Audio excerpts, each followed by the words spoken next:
Hello guys, my name is Nazari and today we'll talk about making an audit for Facebook ad account. On a real example, new client that recently reached out to me, and today I will go through the steps and you will understand why you need it and how to do that. So in the end, you will know what to say to your client, your potential client, and how to close the deal. So why you need it? First of all, you need it to increase trust from the client to you as an expert, because if you've checked their ad account and you found some problems, you can easily understand what could have been done better and what can you change and what can you test more and so on. And you can see like what was working, what was not, and you can show pain points of the ad account to the client. Just making that for free. For example, if you don't have enough clients, you can make it for free, like an audit for free, but then after an audit, you are selling yourself and you are showing what can be changed, what can be tested else, and so on. Second point, to identify quickly or not. Maybe it will take more time for you. It depends. Usually in the beginning when I was starting making an audits and so on, it taken for me like, I would say 2-3 hours. Yes, of course that depends of a different ad account or how much they have spent, but now I can do that like an hour or less. Again, depends on the budget, okay? So you will identify quickly pain points of the ad account. What was working, what was not.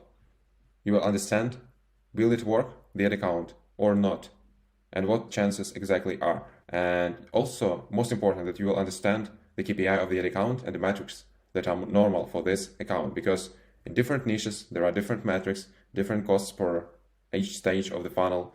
So basically, it would be nice if you will understand that will help you in your future work if you will start working with this client, right? Because you already know what costs are along the funnel. So how to make an audit? First of all, set up your columns. So when I'm logging into a new ad account, I'm actually setting up my personal columns for understanding metrics better. So as you can see, like we have delivery here, we have budget, date created, date last edited, amount spent, frequency, reach, impressions, CPM, link clicks, cost per link click, CTR, link click-through rate, and CTR all as well. Attribution settings, by the way, I think I will delete this one because nowadays mostly all of the guys are using 7+1 day attribution setting, so that's not needed here. Okay, apply, replace. Okay, strange, right? It's not. Okay, never mind.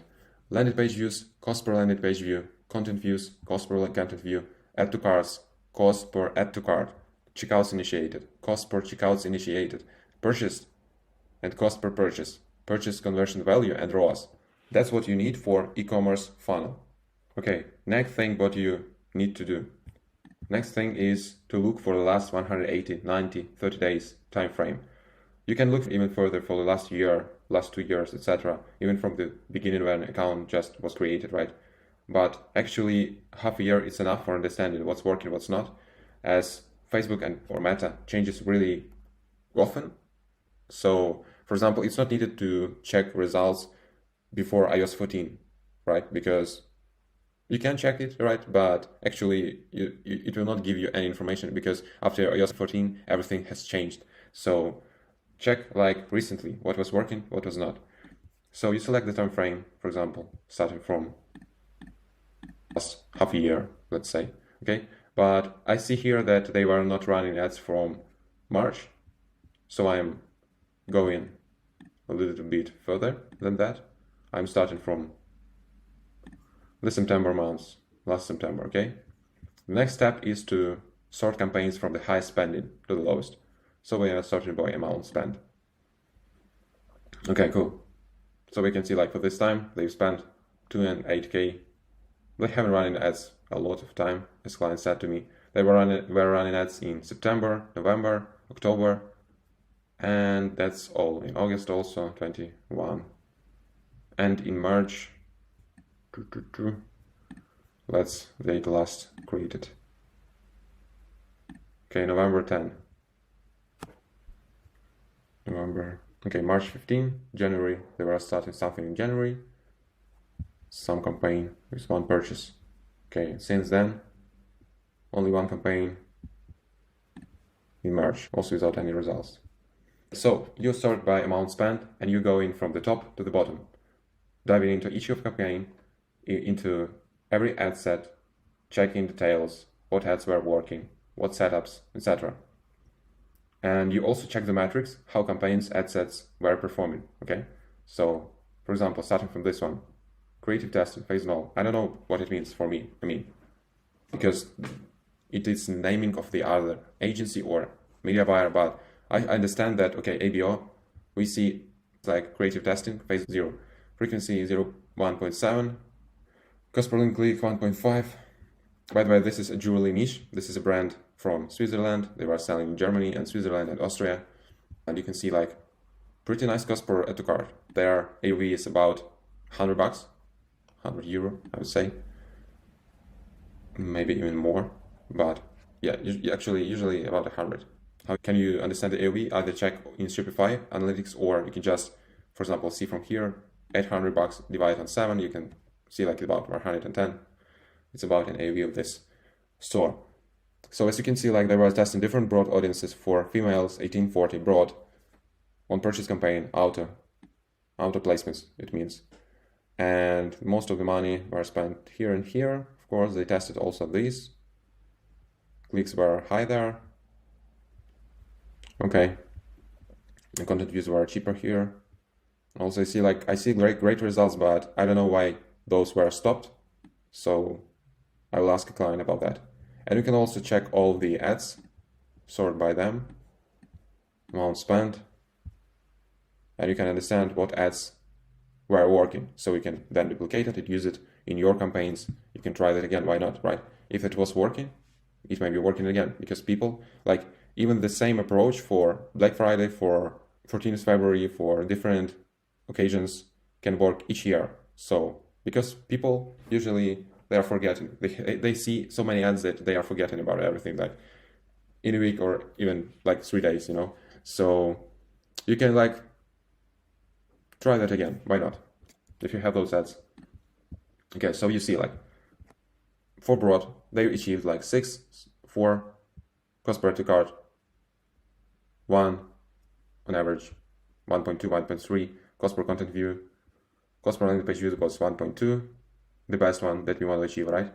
And that is possible to achieve. It was in November after iOS 14, long ago. So yeah, and cost per link click should be about €1 here, no more. Because if you have more, you will have more cost per landing page views, content views, and add to carts and so on. Yeah, and you can see like 5 rows here and 2 here. That's great. Let's go on. Okay, the second campaign, CBO traffic, 18 daily. Let's dive into that. Okay, I don't know why it calls traffic, but here I see purchases. And okay, why it calls purchase, but in the end it's optimization for clicks. Okay. And minimum spend €5. Again on broad. Cost per unit click is very nice. CTR also 1.3. It's not bad. Okay, but I don't see any results here. I think that was trouble with the pixel here. Maybe that. Maybe they changed that.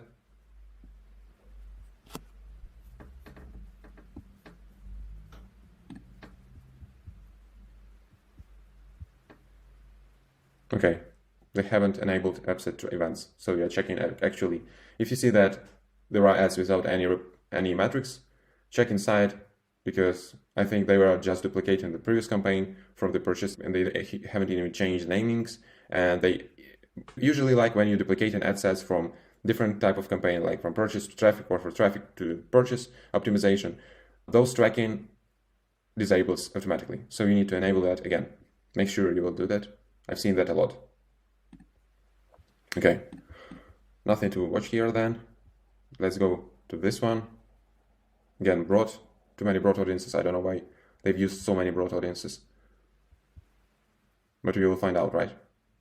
So here we can see like broad also was nice, €6 per add to cart, and also 3 purchase here, not bad, 2.5. I would say this is not bad actually. Again, what was working? That was the video. Because I've checked it before, I know. So, okay. Let's go to the next one. Again, ABO, view contents, right? Or what was there? Yeah, view content optimization. Great. 180 spend. Again, 3 broad audiences. Nice cost per click. Landing page view the same. Here also nice. Add to carts even more expensive than in purchase campaign. Okay, and not so many purchases in the end. Of course, because it's like view content optimization campaign. That's why. But they had it though, so it's not bad. And again, traffic campaign on broad. I don't know actually why they were running this for so long. So they spent like 100 and more and only with 1 purchase. They should have understand that before. Even with, I don't know. For example, if an AOV is $100, right? So we need a customer purchase about 40, max 30, 40, right? Euros. So we've spent like 80. That's enough for a campaign to understand that it's not working. Especially, maybe not for a campaign. It depends from how much ad sets you have inside, but that's enough for an ad set to understand that it's not working. But again, I see many cold campaigns, right? But I don't see any retargeting campaigns on warm and hot audiences. So that's strange, actually. Let's go into this one. Shopping and fashion, okay. 1840, female, purchase event. Switzerland, it's written 1840, but here inside it is 1835. Don't make like that. If you're making divided by age groups, divided by, like Facebook divides. So from 18 to 24, or from 18 to 34, not to 35, because from 35 it's another age group, and you should be making that from 35 to 44, for example, right? So, okay, and feeds and stories.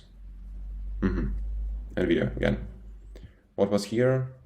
Cost per card here was nice, but no purchase in the end. That's strange. Okay. Edit. Okay, it says shopping and fashion, but inside they have no target at all. Okay, it was already creative testing. Broad again, too many broads. We are testing broads and broads again and again. 6 rows here. Why this one was stopped? Again, the question is from my side. We have something here. Again, the same ad, I've seen that before. They are testing different broads because I don't know if I explained that to you, but actually if you're like making an ad from broad audiences, from different ad sets starting from different point, so actually you have, for example, 5 different ad sets on the same broad audience. Facebook started searching your target audience from different starting points in that audience, right? Imagine the audience as a circle, like me here in the bottom. So one ad set started searching from this point, another one started searching from this point, another one from this point, and they are growing from like this one is from here, this one from here, searching your customers. That's why on one ad set we can see that it found the audience and the purchase, right? On the others 4, we don't see that, okay?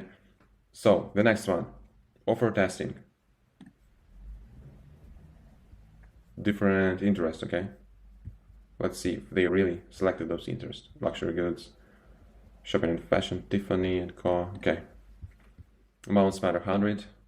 Link clicks, nice price, nice CTR. Landing page views also nice. Nice cost per ad per view content. And that was optimization purchase. But they haven't received any add to carts for 20 years. And actually add to carts here was expensive. Well, that's strange actually, because from what we've seen before, broad was working. Okay, but you see that some of the ads were great in terms of add to carts and in terms of initial checkouts. So basically they just stopped the campaign by actually, if you're working with, for example, such a situation and you see such things, always start stopping from the bottom, from the ads level, not from the campaign level, you know? Because sometimes you can look at the campaign and it shows like 0 ROAS or it's not performing at all. It seems like it's not performing, but when you dive into that, you see different ad sets, you see different ads, and you can stop bad ones, then the campaign will optimize on the great ones, right? So in a week or so, you will get nice ROAS and hopefully, most of all, like more purchases there, right? But stopping all of that on spending only 20 euros per each ad set, it's like, it's too early. The next one, account calibration, we see ABO. They were trying different lookalikes, and they actually got to purchase here, but I don't know again why that it was stopped. And again, testing only one ad in one ad set, not the best idea, you know. You always need to have at least 2 of them in one ad set. Always keep testing, no matter what. I mean, okay, if you found some of the best ads, then select those, but it should be only one ad, you know. Offer testing, okay. Different interests again. 94 spent. Clicks are okay. CTR is not so good. Landing page. Here we have higher content views. Actually, purchase. Okay, I got it. So inside we have 3 videos. Yeah, some of this one actually was performing great, I would say. Already got 2 initial checkouts. But again, they were just stopping the campaigns, not the ad sets. That's the problem. Okay, product testing, 94 spent, shopping and fashion. So actually, guys, you had an idea how to do that, right? You just go one by one from the most spent to the less spent campaign. Here they were testing carousel. Not bad. So they were testing carousels as well. That's nice. Nice to see that but they haven't been tested again with other types of creatives. So when you're testing actually some of the interest, make sure you starting from different types of creatives like carousel, image, and video at least, or different types of images or images, carousels, and slideshows. Actually, the account structure is not bad. It was, as client said, it was some agency that was running it. So it looks good, I would say. Okay, 9 per add to cart, 71 lookalike on purchase. Actually, lookalike stopped working after iOS 14 changed, so I was testing that for every my client, and none of them actually worked. Maybe like in 10% of them, lookalikes gave some traction, but for others, that's not the right thing after iOS changes. Here I see different new ads. Again, costs are higher than usual, but for example, for one ad, I see that it was performing well, okay? But it was stopped again for no reason. I mean, because they've seen like, okay, the whole campaign is not performing, I'm guessing like, and like they spent like 32, 10, I don't know where it was exactly, it was here, okay? This one shouldn't have been stopped, okay? That's the problem. They were stopping ad sets too early because after iOS 14, they need at least 72 hours for campaigns to get those tractions, to get the metrics, to get the data, because data can be delayed. They can come after some time, you know. But yeah, you need just to wait more. That's what different from iOS 14. But testing broad doesn't really help, as you can see. Sometimes it helps, sometimes not. But actually, first of all, you need to find an audience and then test different types of creatives. If you haven't found the audience, then it's not reason testing different creatives, you know. What I mean by saying that, you are starting from testing different interests and of course broad, but when you found your audience, when you found your interest that works, then test different types of creatives there. Of course, you are starting from the point where you have some ads already, so just use those ads for those ad sets no matter what, but later, just keep that in mind that you should test different types of ads on that campaign, on that interest that worked, because that is your audience, right? And also, when you are looking into that, also make sure you're checking Google Analytics and you're checking bounce rate for each interest, right? Because that's a very important metric as well. I've told you like information for $1,000 here, guys. So you got an idea because this video is going for too long, I guess. And you are just checking one by one and understanding what they've done, okay? And that's good that at least the naming conversion here was correct and so on. So that makes me some ideas. So check top interests, top ads that were performing and just note them, write it down. Write also down some things that were not tested here, for example, like cost caps, bid caps, DPAs. I haven't seen DPAs here. I haven't seen retargeting here. There was no clear structure of the funnel in this ad account. I've seen only cold. Here we have both plus MOV. Okay, let's check it. They have some add to carts, one purchase. Actually, it was running great. I don't know why they created 3 of them duplicates, making that overlap. Because this is a stupid thing. Again, it's only one ad. That's nothing. That doesn't mean like they've tested that. This is one thing. Also, what I've noticed, they were using sales on cold and not hot as well. And the sales were like 25% off, 30% off, 50% off for jewelry business. I think that's not great, especially when you can use that on hot, but actually when you are always showing sales, sales, and sales, that doesn't make really nice, great feeling for your brand, for the customers, okay? And also if you have every product on your store selling with sales, that's not great. And Facebook doesn't allow it. I've been on the webinar from Meta, and actually making every product on your website with a sale, it's not allowed. And Facebook, when you selecting the link inside the ad, after you are publishing the ad, Facebook is going with these crawlers, website scanners and so on, through your website and scanning that. So make sure you don't have every product on sale on your Facebook, on your website, because that's not great. So you are going just one by one, understanding what was working, what's not, what you can test else, what you can do else, and so on. What were the problems? Understanding the KPIs, the actual KPIs you need to achieve to get the best cost per purchase you need, and try to understand what was the problem, why it wasn't performing, okay? This was the last. Thanks for watching. Check my latest video here. And remember, the golden rule, there are no golden rules. So test, test, and test. And also please like and subscribe, that will help my channel to grow. And watch my more videos. Making video every week. Thank you. Bye bye.